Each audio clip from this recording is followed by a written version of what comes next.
Мамлекет башчы Садыр Жапаров Ирактан кайтарылып келген балдардын абалы менен таанышты. Садыр Жапаров ошондой эле бүгүн Ысык Көл облусунун Чолпон Ата шаарындагы ден соолук медициналык калыбына келтирүүчү комплексине барды.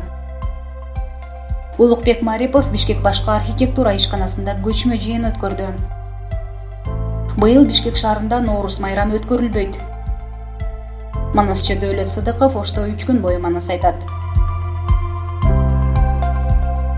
Бүгүн өлкө башчы Садыр Жапаров Ирактан кайтарылган балдардын жашоо шарттары менен таанышты. Ирактан кайтарылган 79 бала Чүй облусунун балдар борборунун бирине жеткирилгенин, алардын ичинде 2 жаштан 18 жашка чейинки 38 эркек бала, 41 кыздар. Борбордо балдар үчүн бардык шарттар камсыздалган. Учурда алар коопсуз жашоого кайтуу үчүн реабилитациялоо курсунан өтүшүүдө. Мамлекет башчысы мекеменин имараты, жатакана бөлмөлөрү, ашкана менен таанышып, балдарга кандай тамактар берилерин көрдү. Садыр Жапаров Ирактан кайтып келген балдар өз мекенинде ар дайым баш калкалай аларын, камкордукка жана коргоого алынарын көрсөтүү зарыл экенин билдирди. Ошондой эле президент Садыр Жапаров бардык кепилденген мамлекеттик кызматтарды алууда ар тараптуу жардам көрсөтүү зарыл экенин айтты.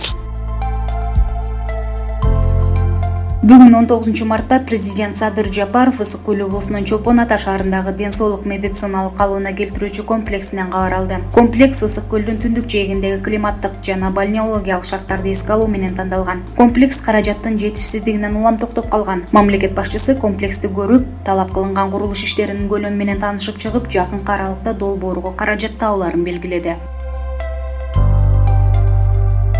Өкмөт башчы Улукбек Марипов бүгүн 19 мартта Бишкек башкы архитектура муниципалдык ишканасынын имаратында көчмө жыйын өткөрдү. Көчмө жыйында Бишкекте курулушка тоскоол кылган маселелерди өкмөт башчыга билдиришти. Тоскоолдуктар чечилсе эле борбор калаанын архитектурасынын өсүүсүнө мүмкүнчүлүктөр түзүлөөрүн билдиришти. Өкмөт башчы архитектура, курулуш, турак жай жана коммуналдык чарба мамлекеттик агенттигинин директору Урматбек Кокочаровго сөгүш жарыялады.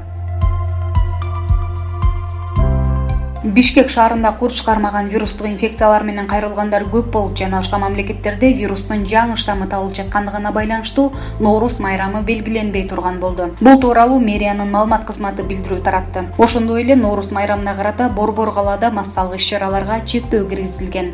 Ошол эле учурда Ош шаарында Ноорус майрамы өткөрүлөт. Майрам 21 март күнү Ош шаарынын борбордук аянтында эстрада ырчыларынын коштоосунда башталат. Ноорус майрамына арналган салтанат театралдаштырылган көрсөтүүлөр жана улуттук оюндар менен коштолот. Манасчы Дөөлөт Сыдыков Ошто 3 күн бою манас айтат. Манас айтууну атайын Ноорус майрамына утурлай уюштурушкан. Себеби майрам күндөрү аянтта эл көп чогулгандыктан коомчулуктун көңүлүн Манаска бурдурууга багытталган.